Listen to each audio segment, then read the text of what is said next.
Supported મી કે નહીં તમે કરો, ડિગ્રી લો, it will be definitely advantages to us. એ લોકોને પોતાનો બી સ્વાર્થ હશે, but at the same time એટલે મારું કહેવાનું તાત્પર્ય એ છે કે કોઈ એજ લિમિટ નથી.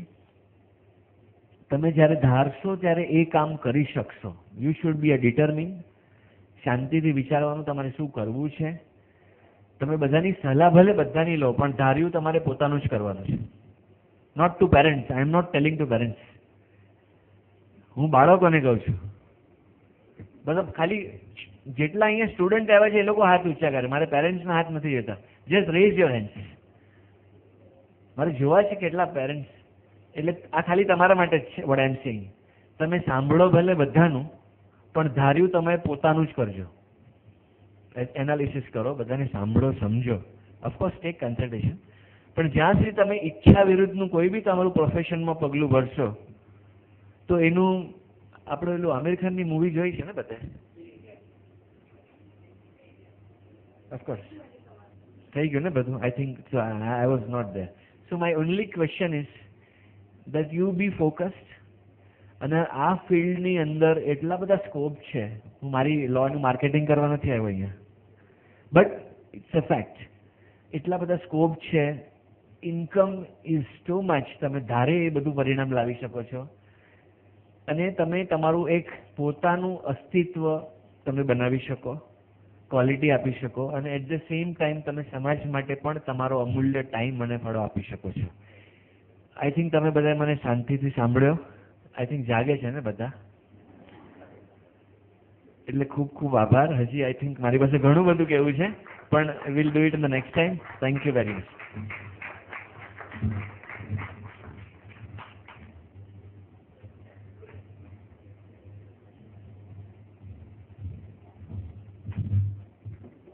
થેન્ક યુ પિયુષભાઈ. બહુ જ સરળ ભાષામાં તમે વિગતવાર ડિસ્ક્રાઇબ કર્યું છે. We have now our youngest batsman mister Neel Kheda. He has done his CA, CS, FRM and actuary. Actuaries પણ એમણે ઇન્ડિયા અને UK બંનેમાંથી કર્યું છે. અને FRM જેમ મેં પહેલાં કીધું કે USAની ડિગ્રી છે, that he has done. His specialties are actuarial, reserving, pricing, modeling, risk management, solvency analysis. એ બધું એ સમજાવશે શું છે. Currently, he is working at Liberty Videocon General Insurance. So, may I invite Mr. Neil Cheda to explain you what is this actuarial business about? Thank you.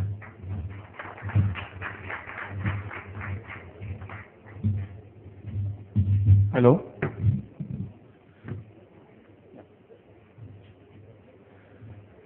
Very frankly એટલે મને ખબર નથી આટલા બધા જણા આવશે, એટલે હું થોડો નર્વસ છું હમણાં. અને ઇટ્સ નોટ વેરી લોંગ કે હું ત્યાં બેઠો હતો, હમણાં હું અહીંયા છું. So it's only few years. Till the time આ સ્લાઇડ ચાલુ થાય મેં ખાલી ઓબ્ઝર્વેશન નાખ્યો કે આ જો પ્રોગ્રામ શેડ્યુલ છે બે દિવસનો, એમાં આપણે બધું કવર કર્યું છે. Pure sciences, engineering, medical, finance, law. ખબર નહીં કોઈ બિઝનેસ કંઈ કવર નથી કર્યું, whether to go for business or not. So I just start with my part, actuarial science.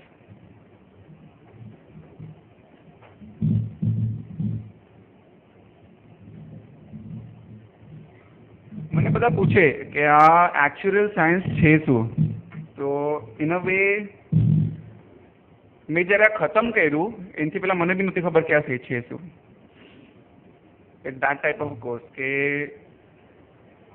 તમે કંઈક કરો છો, તમે કંઈક એક્ઝામ્સ દો છો, પણ તમને નથી ખબર કેવી રીતે કરવાનું.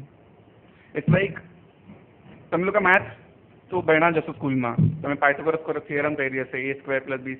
આ હવે કોઈ તમને કે આ લો, આ થિયરમ લો, જાઓ માર્કેટમાં પૈસા કમાવી આવો, તો નહીં થાય. એટલે આમાં મેથ્સ ઘણું બધું હતું, પણ આને કેવી રીતે અપ્લાય કરવું એ ક્યારે ખબર નથી પડી. That comes at a later stage in this course. So what is actuarial science? Actuarial science is a discipline. એટલે discipline means a stream that applies mathematical and statistical techniques to assess risk. એટલે મેં જો કીધું કે theorems છે, જો બી maths તમે ડેરિવેટિવ્સ ઇન્ટિગ્રેશન જો બી બધું કરો, પણ કરશો શું? You have to apply it somewhere. So this is like a science which is applied in to commerce. જે બી સાયન્સ છે, મેથ્સ છે, સ્ટેટિસ્ટિક્સ છે, પ્રોબેબિલિટી છે, એને તમે કોમર્સમાં અપ્લાય કરો છો, એને તમે અપ્લાય કરો છો રિયલ લાઈફ સિચ્યુએશન્સમાં. એનાથી તમે જો ફાઇનાન્શિયલ રિસ્ક છે એને એટલે કેવી રીતે અગર લેટ્સ સે કે લાઈફ ઇન્સ્યોરન્સનો અગર હું એક્ઝામ્પલ જ લઉં છું ખાલી, કે અગર 1,00,000 જણા છે, 1,00,000 જણામાંથી અગર લાઈફ ઇન્સ્યોરન્સ કહો તમે, તો તમે કેલ્ક્યુલેટ કરી શકશો કે ઓન એન એવરેજ કેટલા એવરી મંથ કે એવરી યર મોર્ટાલિટી થશે. Mortality means death. તો you can actually estimate based on there are many mathematical statistical techniques કે on an average કેટલા થશે, તો કેટલા પ્રીમિયમ લઈ શકાય. So you actually apply that mathematical theorems into real life insurance. So assessing risk in insurance, finance and other industries. એનાથી પેલા risk એટલે શું? Risk એટલે in a very simple way, આગળનું મને ખબર નહીં શું કરવાનું છે. આગળ મે બી કંઈ પણ થઈ શકે. તો anything which has more than one option of happening is risk. એવી રીતે કે અગર હું અહીંયાથી બહાર નીકળીશ તો તડકો છે કે વરસાદ આવશે મને નથી ખબર, તો દેટ્સ અ રિસ્ક. અગર હું બિઝનેસ ચાલુ કરું છું, પ્રોફિટ કરીશ લોસ કરીશ નથી ખબર, દેટ્સ અ રિસ્ક. તો એના ચાન્સીસ, એના શું ચાન્સીસ છે એ જાણવાનું, એ કેલ્ક્યુલેટ કરવાનું. That's a science behind that. એ કેટલું, જેવી રીતે કે અગર તમે કંઈક બિઝનેસ ચાલુ કરો છો નવો, તો એમાં કેટલા પર્સન્ટેજથી તમે પ્રોફિટ કરશો, અગર શું એન્વાયરમેન્ટ છે, તમે શું મોડલ યુઝ કરો છો એના હિસાબે. સો there is a science behind this commerce.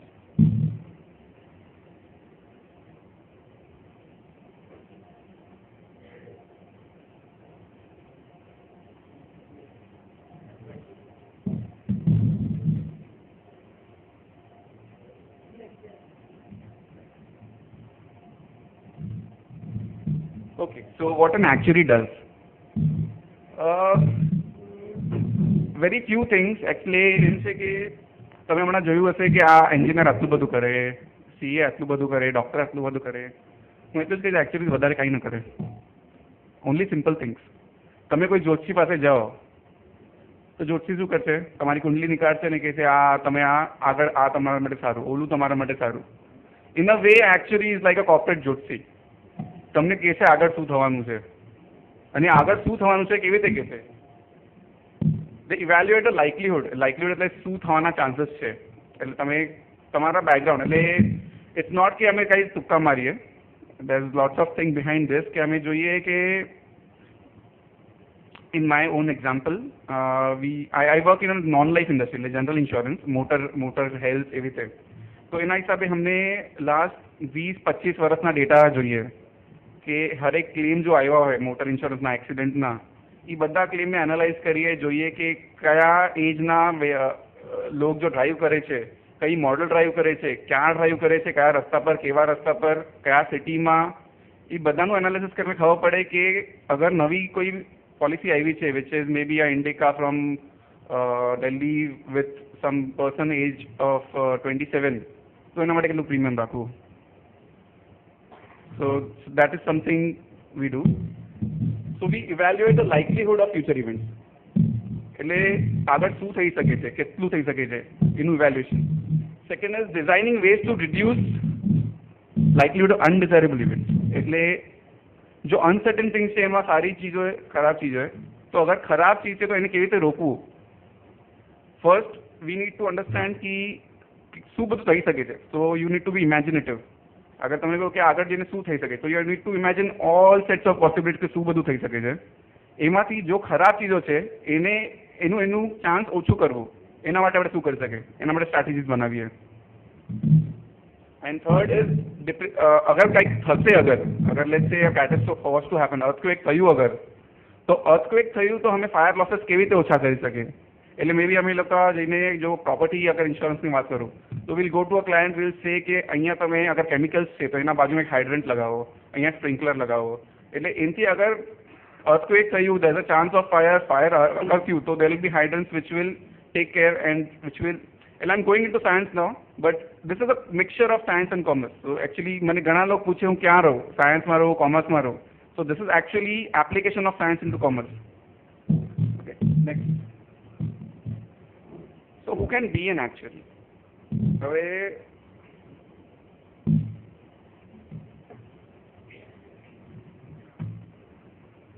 I don't know whether I should be encouraging or discouraging right now, but I'll only say the facts over here. કે maybe હજી તક વધારે લોકોને ખબર નથી આ કોર્સ શું છે, કેવી રીતે છે, કોણ છે. ખાલી એટલું ખબર છે પૈસા બહુ મળે એટલે બધાને કરવું હોય. મારો ફ્રેન્ડ કરે છે, મને કરવું છે. બટ વેરી ફ્રેન્કલી ઘણા લોકો મેં જોયા છે આવે 2-4 સબ્જેક્ટ કરે અને પછી અટકી જાય, and there is no growth. So I would recommend કે જેમને મેથ્સ ગમતું હોય, બેસિકલી મેથ્સ જેમને ફીલ કરી શકતા હોય, જે એપ્લાય કરી શકતા હોય. ઇટ્સ નોટ જસ્ટ મને ઇક્વેશન આવડે છે, પણ ઇક્વેશન ક્યાં યુઝ થઈ શકે, કેવી રીતે યુઝ થઈ શકે, એમને કયા બી ટાઈપના ક્વેશ્ચન્સ આપો એ સોલ્વ કરી શકે. So basically someone who is excellent in math and logic, જેમનું લોજિક બહુ સારું હોય,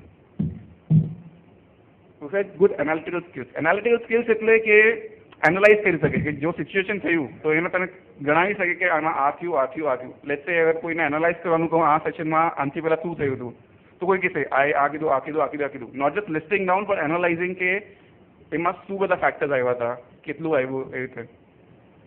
has ability to make decision making power હોવું જોઈએ. Good at reasoning and excellent in communication skills. In this communication skills to express our own self. એટલે ઘણા actuaries are like they are technical people. એટલે એમને મેથ્સના વારામાં બધું ખબર છે, બધા ઇક્વેશન્સ ખબર છે, but then when you have to communicate it to marketing, sales, એ લોકો જેને પોલિસી વેચવાના છે તો એ લોકોને કમ્યુનિકેટ કરવા માટે અમે ન કહી શકીએ કે તમારું આલ્ફા વધારે છે કે તમારું બીટા વધારે છે. અમને કહેવું પડે કે એક્ઝેક્ટલી વેર લાઈક કેમ તમારું એ લોકોના લેંગ્વેજમાં, layman language, I have to mention that. And never be afraid to ask questions. I think this is general to all auditors છે કે પછી કોઈ પણ છે. You should never be afraid to ask questions. અને in particularly for actuarial, because અહીંયા you are trying to estimate any likelihood, તો which can be a very weird thing. So you may not, સામેવાળો ગભરાઈ જશે શું પૂછે છે યાર. So you should never be afraid of asking questions. હવે કોર્સના બારામાં થોડું કહું છું. કોર્સ શું છે? There's an Institute of Actuaries of India. આ એક government body, I don't say government body, but it's recognized by government as a Institute of Chartered Accountants of India છે, Institute of Company Secretaries છે, એ રીતે જ આ Institute of Actuaries of India છે. આનું બી એક લેજિસ્લેશન પાસ થયું હતું 2006માં, Actuaries Act, એનથી આ બની છે. So the prerequisite is 10+2, then there's an entrance exam. એના પછી there are 4 levels. So 4 levels, there are total of 15 subjects that you have to clear. And say average time to clear this would be around 7 to 8 years. કોઈ geniuses હશે તો 5 વર્ષ પહેલા બી કરી લેશે. I think there have been 5 to 6 instances જ્યાં 5 વર્ષમાં ખતમ કર્યું છે. But it takes time. એટલે longest period can go to 20-30 years. બધા આપે છે. હું એક્ઝામ્સમાં હજી બી જતો હતો તો I find people of around 40-50 they're still appearing exams. They are at a post of maybe a VP, senior VP in a company. એ બધું ડિક્ટેટ કરે છે ત્યાં પણ અહીંયા આવીને એક્ઝામ્સ લખે છે, એવું બી થાય. અહીંયા ફિલ્ડ્સ જો છે એટલે હું I'll just go into a little brief. City series એટલે એમાં 4 જો લેવલ છે. First level is 9 subjects which are pure mathematics. એમાં બીજું કંઈ જ નહીં. મેથેમેટિક્સમાં you will find financial mathematics, probability, modeling, insurance mathematics, economics, financial economics. Economicsમાં derivatives નાખીને છે. And that's pure mathematical, nothing to do with any other stream. આ 9 subject clear કર્યા પછી you get a technical certificate, DAT કરીને કહેવાય, Diploma in Actuarial Techniques. The next level is application of that mathematics. અહીંયા તમને શીખવાડે કે actuary કરે શું છે actually. તો અહીંયા આવીને ખબર પડે કે ભાઈ મેં actuary કર્યું તો કરું શું. So this is the area, CA series. The core application of mathematics. અહીંયા 3 સબ્જેક્ટ હોય છે. હવે આ કોર્સની એક વધારે ખાસ વાત હજી કહું, સીટી સિરીઝમાં આ ભલે કોર મેથેમેટિક્સ છે, but you need not remember any formula. ફોર્મ્યુલાની બુક તમને અંદર લઈ જવા જશે એક્ઝામમાં. તમે લઈ જાઓ એક્ઝામમાં, તમારા હાથમાં ફોર્મ્યુલાની બુક હશે, તમને જો ફોર્મ્યુલા જેટલા ફોર્મ્યુલા છે બધા એમાં હશે. યુ નીડ ટુ, અને still people don't clear this. એટલે ડિફિકલ્ટ તો છે, but you need to actually think a lot. એટલે આમાં ઇટ્સ નોટ લાઈક તમે બેઠા you sit like a donkey, you study 12 hours અને તમે પાસ થઈ ગયા, એવું નથી. You may not study also, but અગર તમારા બેસિક્સ ક્લિયર છે, you are very good at maths, you will clear it. Second CA લેવલમાં there's 3 subjects. First subject is a 6 hours exam. 6 hours exam broken into 2 parts, 3 hours, entirely theory. એટલે after જો પહેલા જો 9 subject મેથ્સમાં જો ગયા છે, એના પછી બંને તમને કહો હવે આવીને થિયરી લખો. જો તમે મેથ્સમાં કર્યું છે એ બધા હવે આવીને સમજાવો. અને 6 hours ની એક્ઝામ, 2 માંથી 1 માં બી ફેલ થયા તો બધું ફેલ, બે સાથે ક્લિયર કરવાનું. એ ફર્સ્ટ એક્ઝામ છે. Second exam is computer exam. એ 7 કલાકની એક્ઝામ છે. ત્યાં કમ્પ્યુટર પર બેસીને તમને કામ કરવાનું. જેવી રીતે એક દિવસ તમે કોઈ ઓફિસમાં કામ કરતા હોય, એવી રીતે એક દિવસ પૂરું ત્યાં બેસવાનું, વચમાં 1 hour લંચ બ્રેક બી આપશે. એ એક્ઝામમાં તમને જો સિનિયર્સ હશે, એટલે જો એકચ્યુઅલી થઈ ગયા હશે, એ લોકો આવીને તમને ત્યાં હેલ્પ બી કરશે. તમે બુક્સ લઈ શકો, તમે ક્રિકેટ બેટલ બી લઈ જઈ શકો, બોલ બી લઈ શકો, તમે જો લઈ જાઓ એ લઈ જાઓ અંદર. તમને જેવી રીતે ઓફિસમાં જાઓ એવી રીતે જવાનું, બુક્સ લઈ જાઓ. તમને એક રિયલ લાઈફ સિચ્યુએશન આપે, એના પર 7 hours એક્ઝામ આવે. એ તમે એક મોડલ બનાવીને દેખાડો. તમને એક રિયલ લાઈફ એક્ઝામ્પલ આપશે. તમને ખાલી એટલું કહેશે, તમે જસ્ટ મેક મી અ મોડલ. આ એક કંપની છે, આ એક કંપની છે, આ બેના બેલેન્સ શીટ છે, આને આ કંપની ખરીદવી છે, તો શું બેસિસ પર આ તમે ખાલી એનું પ્રાઇસ નીકાળી દેખાડો, કેટલા પર ખરીદવું છે, અને આ બધી ડિટેલ્સ છે. પછી તમે કયું બી અપ્લાય કરો, તમે પોતાની રીતે તમને સિનિયરને પૂછી શકો, અને એક એક્સેલ પર મોડલ બનાવવાનું. 7 hours, and if you are good you will clear. Mostly આ સબ્જેક્ટમાં બધા અટકી જાય છે, આમાં કોઈ ક્લિયર નતું થતું. And third exam in CA series is the communication exam. જેવી રીતે હું અહીંયા આવીને વાત કરું છું, એવી રીતે 2 day એક્ઝામ છે. આ 1 day બધા બેઠા હશે સ્ટુડન્ટ્સ, એક લેક્ચર આવીને બધું કહેશે. સેકન્ડ ડે ધ પર્સન એક કરીને આવશે, પ્રેઝન્ટેશન્સ દેશે, પોતાના જો ટોપિક્સ હશે એને જસ્ટિફાય કરશે, તો એ પાસ થશે. That's an exam. એટલે આપણે આઈ થિંક CAમાં બી there is a compulsory computer exam, પછી કમ્યુનિકેશન્સ બી છે, બધી રિટન એક્ઝામ્સ છે. એટલે I think this course also takes care of your communication aspect, your computer aspect, પણ અલગ તરીકેથી. આમાં એક્ઝામ્સ શું છે અલગ તરીકેથી લે છે. Next is ST series. એટલે તમે એકવાર CT અને CA કર્યું, યુ આર એસોસિએટ એકચ્યુઅલી. તમે આપી દીધું, you are associate actually now. Next લેવલમાં આવે તો ST series.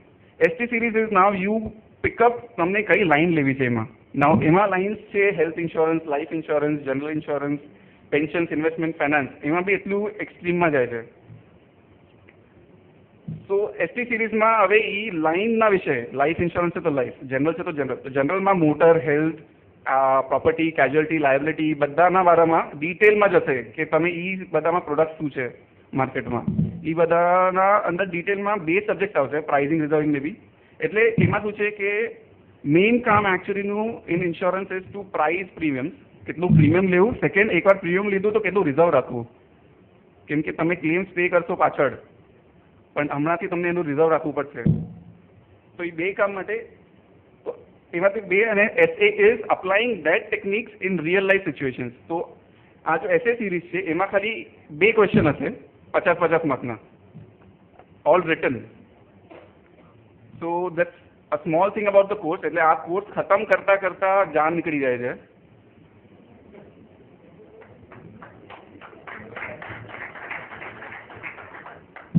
But it's a very challenging course. જેને ચેલેન્જ લેવું હોય અને જેને કંઈક કરી દેખાડવું હોય, ઇટ્સ અ વેરી મોટિવેટિંગ સાથે. આમાં ઇન્ટિગ્રિટીનું એવી રીતે છે કે integrity plays a very very big role in this course. જેવી રીતે પહેલાં બી આઈ થિંક કોઈ કીધું છે ઇન્ટિગ્રિટીના બારેમાં. Actually integrity plays role anywhere, but અહીંયા એનું કોર વેલ્યુમાં છે. એટલે વન્સ યુ ક્વોલિફાય ઓલ્સો, તમને પ્રોપર પ્રોફેશનલિઝમ કોર્सेस આપશે. તમને 2-3 દિવસ પ્રોપરલી શીખવાડશે કે કેવી રીતે તમે કામ કરવા માટે કયા સ્ટાન્ડર્ડનું યુઝ કરવું, કેવી રીતે તમને આપણે ઇન્ડિયામાં ટોટલ આઈ થિંક હજી તક 230 કે 240 એકચ્યુઅરી છે ટોટલ જે બન્યા છે. આજ તક ઘણા લોકો આઈપીએસ છે પણ હજી તક બધા ક્વોલિફાય નથી થતા. કોઈ સ્ટેજ પર અચીવ નીકળી જાય છે. એવી રીતે લંડનમાં છે institute and faculties of actuaries London. તમને અગર આના બારામાં વધારે જાણવું હોય you can download students handbook કરીને મેં જો કીધું છે ઓલમોસ્ટ એવું જ બધું છે પણ you can still read it, you can still come to know કે શું છે એમાં. એ બે મેં ઇન્સ્ટિટ્યૂટના વેબસાઇટ લખ્યા છે www.actuariesindia.org અને actuaries.org.uk. એ બે ઇન્સ્ટિટ્યૂટ છે. યુકે ઇન્સ્ટિટ્યૂટની એક્ઝામ્સ મુંબઈમાં પણ થાય છે. સો that is around in April and September. The above one is in May and November. So તમે you can adjust your exams. અહીંયા 15 એક્ઝામ જો છે ક્યારેય બી આપી શકો at your own will. Actually મને જો ક્વેશ્ચન્સ વધારે આવે છે એવી રીતે જ છે કે તમે પોતે ભણો કે તમે ક્લાસીસ લો કે બધું. અગર ક્લાસીસ લેશો તો મતલબ જ નથી. અહીંયા એક્ઝામમાં તમે બુક બી અલાઉડ છે અંદર લઈ જવાનું, તો તમે પોતાને જ સોચવાનું છે. આ સોચવાની એક્ઝામ છે. અહીંયા ક્લાસીસ તમે એટલે બીજાને કેમ સોચવા આપો છો? પોતે જ વાંચો. એ લોકો જો મટીરિયલ આપે છે એ ઘણું સફિશિયન્ટ હોય છે, એમાંથી જ વાંચો એ રીતે. એન્ડ નીચે જો છે society of actuaries and casualty actuarial society યુએસની છે. It's not affiliated with India and UK. એટલે Indian actuarial society runs in UK model અને યુએસનું એકદમ અલગ છે. પણ જેને યુએસમાં સેટલ થવું હોય, જેને યુએસમાં કંઈક કરવું હોય તો I just listed down names. So I think મેં આ વધારે એટલે રાખ્યું હતું, નાનું રાખ્યું હતું. I wanted people to ask questions. તમે ક્વેશ્ચન્સ પૂછશો તો તમારું વધારે ક્લેરિટી આવશે. Any questions? Okay fine.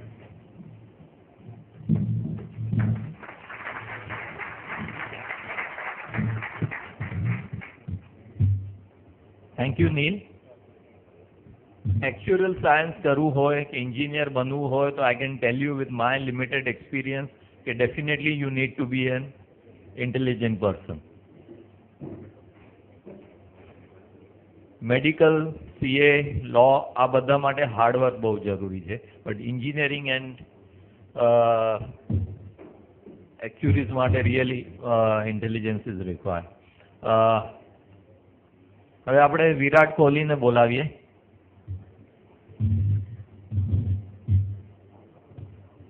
He has done his BMS from HR College, ranker at the Mumbai University in BMS. He's done his MBA from NM College. He has done his international CFA as well as Indian CFA. Worked at Edelweiss, then JP Morgan about 4.5 years into research, global research essentially. And now joined Gala Bansali, started his own venture called Leap Growth, which is basically a boutique investment banking firm. So, and also he is passionate also about teaching. He has been a visiting faculty at MMIMS, MBA students ne bhanave che, at Cheyenne Anchor, at Wellington Institute of Management. So may I invite Mr. Rohan Dinesh Gala.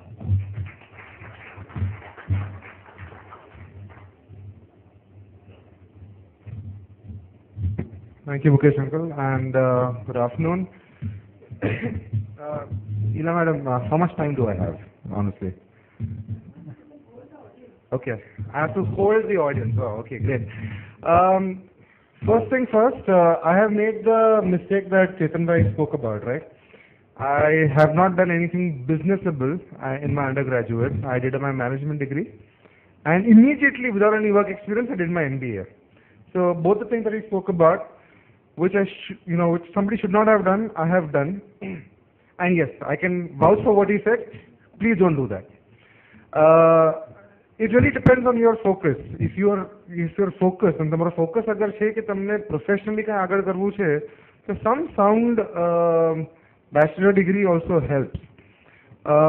Unless તમે વિચાર કરો છો કે તમને, and this is important, કે તમારો ધંધો છે already, and you would like to get into that business, but you want some good base knowledge about everything in management, to do a general management bachelor's and then join the business immediately. So I BMS કર્યું, એના પછી મેં MBA કર્યું. Largely I realized કે MBA માં જે BMS માં જે કરેલું હતું એટ બેચલર લેવલ એનું થોડુંક વિસ્તારમાં હતું. એ 3 વર્ષમાં કરો તમે 2 વર્ષમાં કરો એટલે મોરલેસ it was not so much of a difference. એટલે I had time for 2 years to do something more in detail. તો ત્યાં મેં ફાઇનાન્સમાં થોડુંક વધારે ડિટેલમાં ભણવાની ટ્રાય કરી. So what was businessable is because I had a time at the MBA, I did something businessable at that point of time. ત્યાર પછી મેં CFA કર્યું અને CFA પર I think Mukesh Jade already spoke for a bit. But I will talk about 2 things. So with respect to CFA and careers and opportunities in the fund management industry. હવે તમને બધાને ખ્યાલ હશે કે ચેતનભાઈ પણ કીધું કે ફાઇનાન્શિયલ સર્વિસીસમાં આપણું ઇન્ટરમીડિયેશન જે કામ થાય. ઇન્ટરમીડિયેશન એટલે એક પાસે પૈસા છે બીજા પાસે પૈસા નથી. somebody comes in the middle and says કે તમે તમારા પૈસા આપો હું તમને લગાવી આપું છું ને બીજા કોઈને જોઈએ છે એ કહે છે હું તમને આ રીતે તમને લગાવી આપું છું. One part of intermediation is simple banks કે જ્યાં આપણે સેવિંગ એકાઉન્ટમાં પૈસા રાખીએ છીએ, FD રાખીએ છીએ અને એ જઈને બેંક સામે લોન આપે છે. Another form of intermediation is what Chetanbhai also does કે જ્યાં somebody wants to do an IPO અને સ્ટોક માર્કેટમાં આવવું છે. A third form of intermediation is mutual funds.